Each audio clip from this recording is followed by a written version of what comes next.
for you there at Parliament House in WA. In the meantime, though, let's go to Liberal MP for Goldstein, Tim Wilson. Is that right?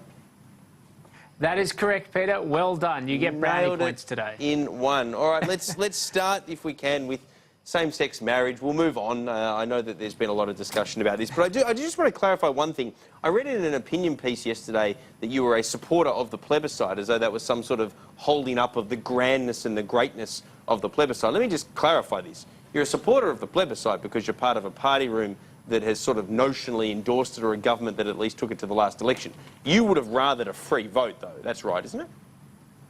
Well, I've always said that the plebiscite isn't my first preference, but it's what we went to the election on, and that's what we should honour. Sure. And that's what the other parties should acknowledge, because it's the best way to deal with the issue, address it, and then be able to move on so that we can deal with important things like budget repair. Well, it's patently, in your view, not the best way to deal with the issue, because otherwise you would have supported it as your first option, but you didn't. But I get your point, though. I get your point in relation to having taken it to the election, and I respect you as a team player. Well, it's more than that, Peter. I'm not the federal member for Tim. I'm the federal member for Goldstein. And that is the platform which a party ran on. And the only reason, ordinarily, I would just be straight up and say I support something, but my views have been on the record for some time of a different approach, and I'm honouring my commitment to the electorate. Well, last question on this, and then we'll move on. It's slightly crystal ball question, but it's a very fair one, I think. Let me ask you this. Are there any, particularly in the context of your last answer, actually, are there any circumstances under which you could imagine crossing the floor were there a free vote in the lower house as far as Labor was concerned, but there was a call to bind Liberal members because the plebiscite had failed and therefore the party policy was against same-sex marriage? Could you ever imagine doing that great Liberal tradition thing and crossing the floor? Well, I wouldn't be crossing the floor, firstly, because I would be voting for a Liberal bill, and secondly, because, you know, there were two parts to the statement made by Tony Abbott in 2015. One was that there would be a plebiscite, the second that it was the last parliament that members were bound. The challenge is that there is a procedural component which is around whether a vote is had on the floor, and I don't have a free vote on that, but should it come to a point where there is a bill on the floor and it is being voted on, then I've always said I would vote on it. But that would not be crossing the floor, that would be honouring the commitment Tony Abbott gave. Yeah, but the issue, as you say, is therefore whether procedurally that would come to be. All right, well, that's an interesting one maybe for the future. Let's move into the now, which is Christian Porter's speech at the National Press Club. Welfare reform, it's a tough thing. I have to say it was a major factor in bringing Tony Abbott's government undone, you could argue, with some adjustments there, certainly in other policy spheres as well. Can the government get this done, well, firstly with public support, and secondly with the numbers that are necessary to pass legislation?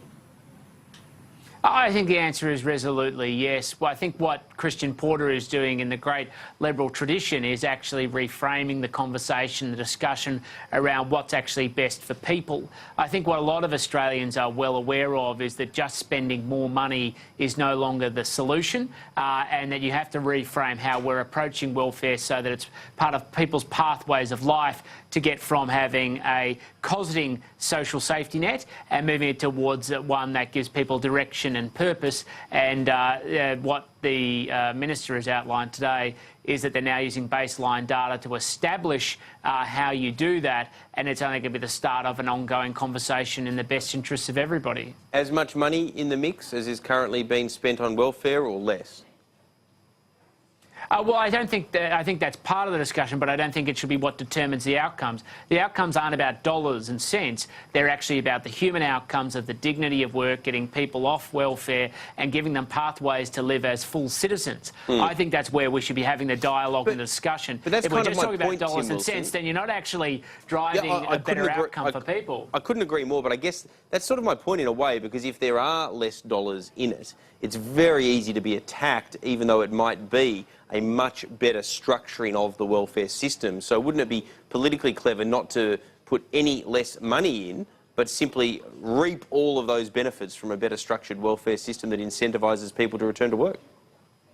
Well, but that's why the way that the minister is going about it, his speech today established a broad direction and a vision, and is actually trying to take the community with him in terms of reform, so that the focus isn't about, well, you're spending more or you're spending less. It's about what's the outcome for people.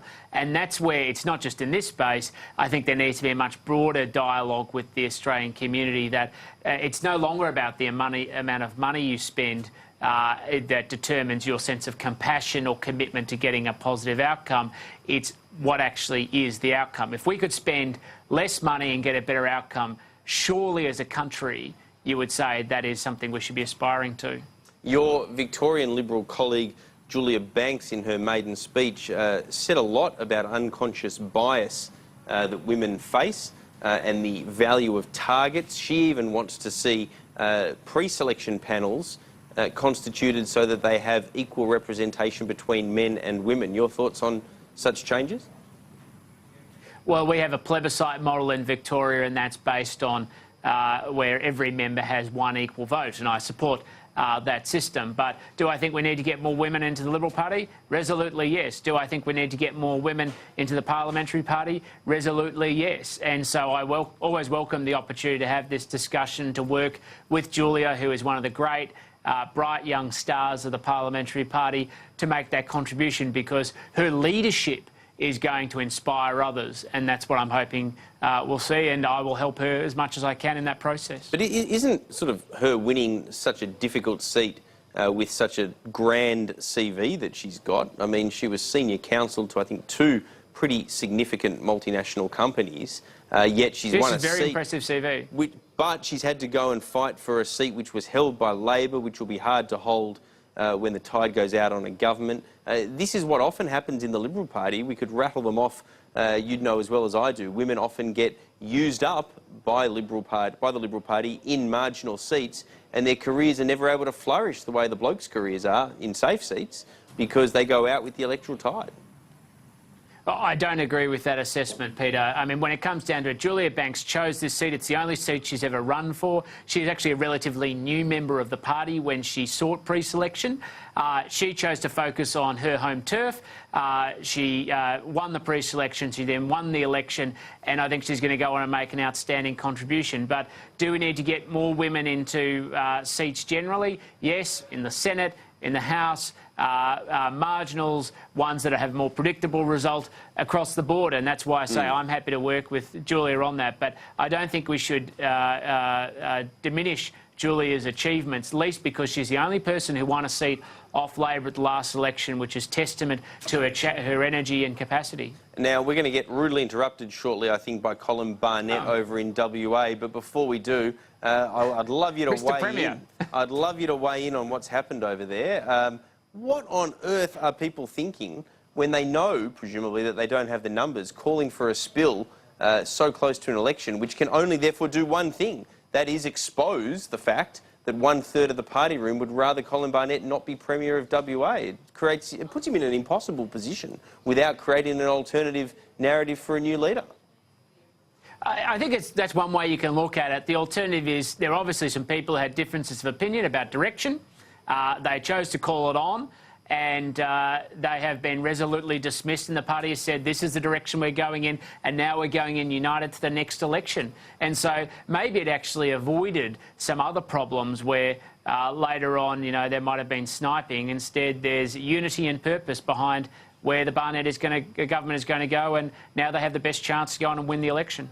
Yeah, but, you know, OK, I accept that you've put the best possible light on it, but at the end of the day... No, well, I think you have to accept that, Peter. I mean, but you actually want to go into an election united. They had the discussion, it's resolved, Colin Barnett is the Premier, he's the leader, and now they're going to go in and fight Mark McGowan, who, let's face it, is a bit of an empty shell of an opposition leader. So Colin Barnett is in the strongest position to do so. Mark McGowan's going to run around saying even 1/3 of Colin Barnett's own team don't want him as Premier. I mean, that's a pretty powerful narrative.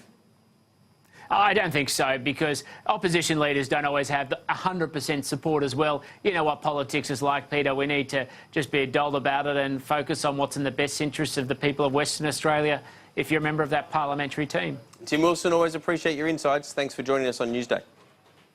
Thanks, Peter. Cheers. All right, we're going to take a quick break.